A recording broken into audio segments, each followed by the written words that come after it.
Good morning, everybody. How is everybody today? Well, it's a beautiful day. I have had some amazing dreams and some wonderful affirmations in the last 24 hours, and life is good. Oh, gesundheit. Aster sneezed. Today's card is, I think, what all of us need to hear more frequently, because we get caught up in thinking we have to reach out beyond to get things. And today's card is what is already within you. Isn't that beautiful? What is already within you. Isn't that powerful? What is already within you. I love that. And I'm going to read from the book. What you are seeking, perhaps by exploring far and wide, is actually right under your nose. And you may not like this idea. It's so much more wonderful to imagine there's something yet to find. Of course, there is an unlimited creative potential within us, right? But it's important for you to know that you already have what you need and what you want. That doesn't mean it's the end of the story, though. It's not asking you to give up on a fantasy or find a perfect solution, or that something lies in the future somewhere out into the distance. Instead, this is the card that reminds you to acknowledge that everything necessary for success is within you now. All you need to do is accept this and act with what you have available to you. It might not seem that you have much to start with. Perhaps you feel that what you have is a little small, simple choice. Maybe it's an email to send or a conversation to have, whatever. However small, it is enough to get the ball rolling. Don't make the mistake of believing that what you need is behind you or lies yet another big leap off into the future. You have all you need to make the next step in your life from what it is to what it will be. And there's a sweetness in that. A tiny, small step is safe. You just need to make it. Every journey starts with a single step. Pay attention to what is being asked of you. You are more ready than you think you are. You are more prepared than you realize. You don't need an entire army of resources to move ahead, although you may find that when you do move, many resources suddenly become apparent. All you need in this moment is the sweet act of nourishment. That is enough to take you out of being backwards and nostalgic or regret and forwards into what is awaiting you. Be brave, dig deep within, and enjoy the sweet surrender. I think this card, what I needed for this is things that I have kind of going. And I get in that place sometimes that it feels like I'm in a holding pattern. And I know that some of it is I'll get stagnant energy, or I won't have gone outside, or I didn't eat green things yesterday, or like whatever it is, which I did eat green things yesterday. But, like if I get stuck, it's usually because there's something that I'm not energetically moving or transmuting myself. And I just have to find out what that key is. What is that thing that I'm not moving? Now, it could be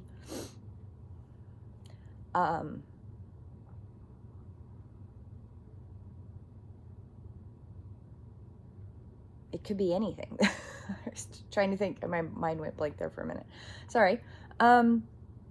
So energetically, when I get stuck, something that I have to remind myself of is that the universe has its own timeline.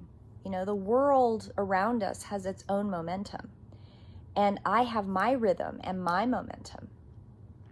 And when I'm following my natural rhythms and my natural momentum and sleeping properly and eating the proper food and moving in the proper way and making sure that that energy is transmuted and flowing all the time, I do better. I can see kind of what's in front of my face. Like, you're looking for your spectacles and they're on top of your head, right? It's kind of like that. But if at any point any of those pieces get jumbled or sticky, or the energy isn't moving, or I get sidelined off on this other thing and I don't come back to center, it does affect the ability to see and know and trust that the next step is just right in front of me. It's just right there.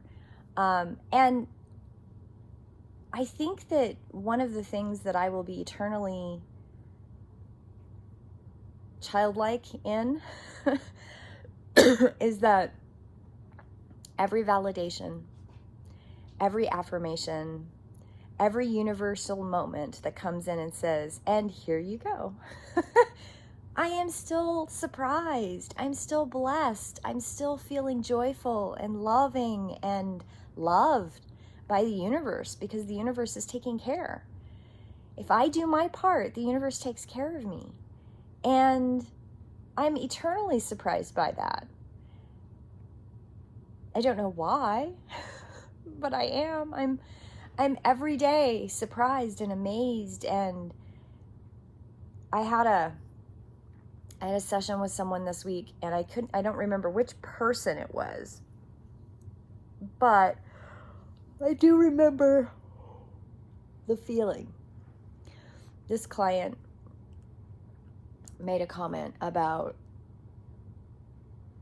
you know, in my client's own perspective, seeing this amazing universal validation that has happened since this individual has been making the choice to live with activation, energetic activation, awareness.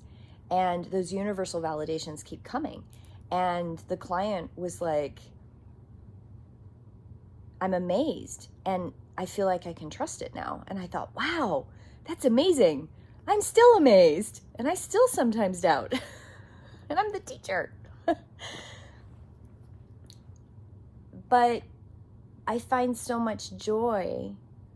I find joy in other people's success and other people's connection with their activation and living their life path and living their true path. And I had a different client this week, and I do remember this one. And this client was like, yeah, I turned that corner and I trusted. And it's not that it hasn't been hard, but all of the things that I knew I wanted and the things that I knew I needed to work towards have happened. And I moved to the other side of the country. And, you know, like I have stories. I have so many stories of people that have embraced that activation and embraced that trust in self and in their guides and in their universe. And when they have been able to get to the point where, and sometimes it takes a really long time to get to that place where you can love yourself enough to trust that all of that is real, that so many things blossom, and that joy that I feel when they awaken, they feel themselves. And it's a beautiful thing. There's so much love. There's so much amazing stuff that's right there. And this one individual that I'll go back to from the first was one of those that thought that they had to go to a place and go learn under a guru or some other such thing. And I was like, no, you just have to walk the walk.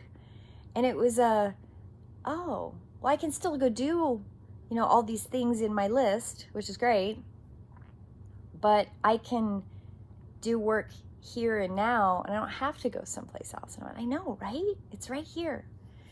And it's within you. The knowing is within you. The memories are there. Lifetimes deep, quantumly deep of self. They're there. You just have to dig in a little bit, or wake up a little bit, or activate a little bit. There's so many layers in that. And I'm always so joyfully happy when somebody calls or texts or emails and says, thank you for helping me to see that it is within me. I don't have to go somewhere else. Now, sometimes you do. Sometimes there's a technique or a tool or a method. And sometimes it's really simple. I can't tell you how many times some of the simplest things make the biggest impact. Charged water, charge your food, get outside, eat real food, not cardboard box food, eat real food. And love yourself. Find your place of peace. Is that here? Is that here? Is that here? I've been doing some body of 9 work, and so there's been an amazing amount of shift that's going on with my exploration of that, and it's something I didn't know. Well, let me rephrase that. Once I heard it, like really heard it, and sat down and read about it, I went, oh yeah, I guess I did know that. I didn't have the vocabulary to get there to explain it to people. But when I talk about place of peace, that's where I was talking about. I was talking about finding that place of peace within yourself, and it can be wherever it needs to be. And place of peace is where your natural number anchors. I did figure that out. And that natural number anchoring that place of peace is so essential to activation of the physical body and that spiritual self and that blueprint. Knowing your vibrational frequency, knowing your astrology sometimes helps, sometimes it doesn't. Some people's blueprint has nothing to do with their astrology. Knowing what your gifts are. What are your anchoring gifts? What is your natural number? And natural number, I want to clarify for some of you that go, I have a number? It's actually a place in the body, and it's a feeling, and it's quantumly deep. I don't even know how to explain that. Not yet. I'm working on that. Because it integrates in. It is part of that blueprint. It part of that choice of how you anchor in when you're born, and when you choose what body you're going to come into. It's all a part of that blueprint. None of this is random, because that formation, that foundation, that structure is what creates that foundation to get the stuff done that you need to get done. So there's a lot to this, and it's deep and it's complex, and yet it's so simple. Because choosing to be an active participant in your life and in your blueprint and in your choices gives you the power to live your life with awareness and activation. Life doesn't happen at you. You choose to live your life, and you choose to make choices in your life.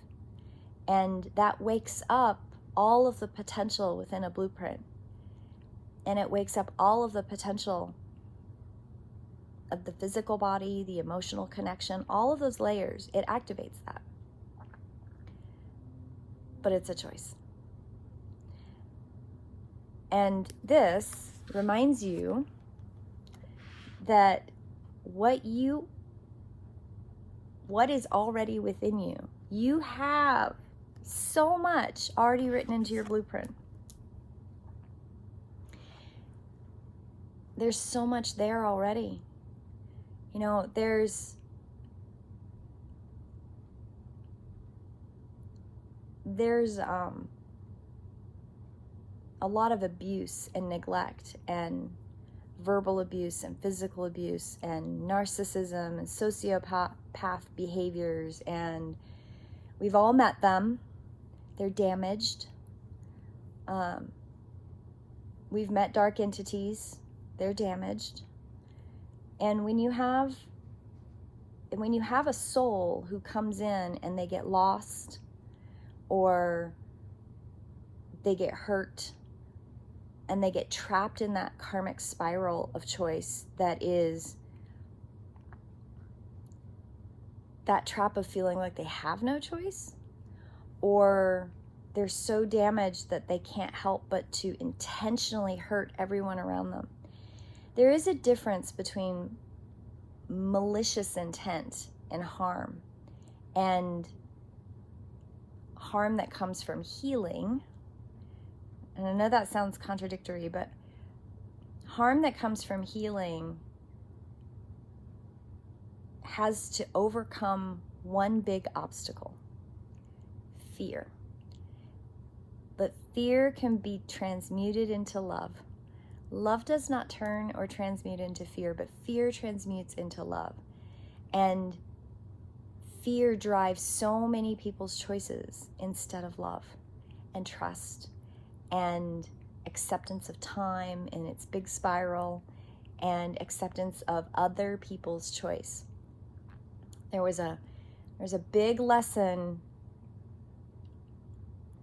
that I've seen played out in client after client after client, and it's played out in my life too, and I get reminded of it on a pretty regular basis, that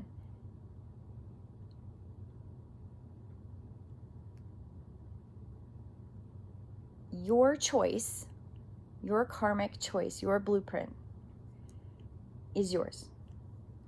And the best thing that I can do for myself and for you is to accept that you have made a choice. Whatever that choice may be, I have to accept that. Because in accepting that, I accept you, all of who you are. I may not like your choice. You may have hurt my feelings. You may have done something that was hurtful to someone I love. But I have to honor your choice. Now, that doesn't mean I don't say anything. I might have to say, that really hurts my feelings. And you can say, well, that was my choice. Okay, then. That was your choice. I can accept that. I still have to deal with my feelings, but those are my feelings. That's not that other person's responsibility. And when we can own our own choices, and we can love ourselves enough to be okay with our choices, no matter what the choice is, no matter what the mistakes are, they're still our choice, and we still need to love ourselves within that place of peace. It becomes easier, it becomes easier to look at others with less judgment, because if you've let your own judgment go, you have worked through that judginess of yourself in that moment. Every once in a while I catch myself, and I get, because I'm human like everybody else, and I get judgy, and I get critical. And then I catch myself and I go, wait a minute, that's their choice. I have to love them as much as I love myself, to forgive and let them make that choice, because that is their journey. Helping someone with their karma doesn't always help them. They have to make that choice to help themselves. And helping yourself always starts with loving yourself. Always, always, always. But to get there, that's the journey. Loving yourself comes in layers. You gotta really peel back all of the stuff to get to that place of hurt and fear, to love yourself. But loving yourself is essential to forgiveness. Loving yourself is essential to being able to move within the blueprint with trust. Finding your place of peace is to get to the place of loving yourself. And it's stepstones. And some people get to it with one path, which is self-love. They go just the self-love path. And some people get to it through sacrifice and through giving up ownership of self to find self. But they still have to find self. They still have to find that place of love. It doesn't matter how you get to that place. It's getting to the place. It's arriving. And it's arriving at that place of no judgment. And yet, judgment's going to creep back in. And you're going to have to work on that constantly. And that's okay. There's something that I read many years ago. And it's one of those adages that I read it and went, oh yeah, I need to remember this one. This is the one I have to remember because this matters. That each person fills their own space within the world, and you have to honor that. I honor the space you fill in the world, however you see fit to fill it. And I honor that, and I respect that, and I love you for that. Now, you might be a narcissistic, sociopathic asshole. I can still honor your space that you choose to fill in the world. I just choose not to let you fill it near me. And that's okay.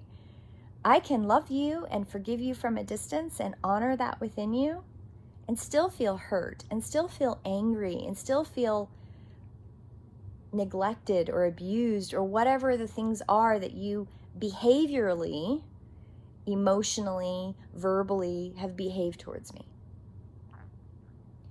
When I talk about giving up judgment, I mean it. I can still be hurt. I can still be confused. I can still have all those feelings, but I own them. Those are mine. Your behavior may have triggered those in me, okay? But I can still turn that love of self and love of you into this place where I can allow you to fill the world how you need to and to live your path and to follow your journey. And when people come to me after they've been mad at me or they get frustrated with me or I don't tell them what they think they want to know, which happens all the time. I'm going to go to Red. She's a psychic. She's going to tell me what I want to know. That does not happen. Rarely, anyway. I've had people tell me, they're like, why are you so calm about this? I know you're angry with me. I'm like, no, you don't know that I'm angry with you because I'm not. That would not serve you, and it doesn't serve me. You have to, if you're telling me that you think that I'm angry at you, and I haven't said I am angry at you, that's your fear. That is your judgment of yourself coming out. That's not me. Because I promise you, if I was angry at you, I would tell you. Because I have no filter. Love is so infinite. And you have exactly what you need within you to get where you want to go. We all do. And the interpersonal community connection builds that up and helps that blossom in all the positive and negative ways that happen. But that's why. That's why we don't grow in a vacuum. We need each other. But we also have within us the seeds of where we need to go. And it's a beautiful thing. And we have to learn to trust that. Well, I hope you all have a beautiful day. I know I've got some writing to do. So excited. Like I said, I've had some dreams and I want to write all this down. Have a beautiful day, my friends, and I will see you in prayer. Blessed be.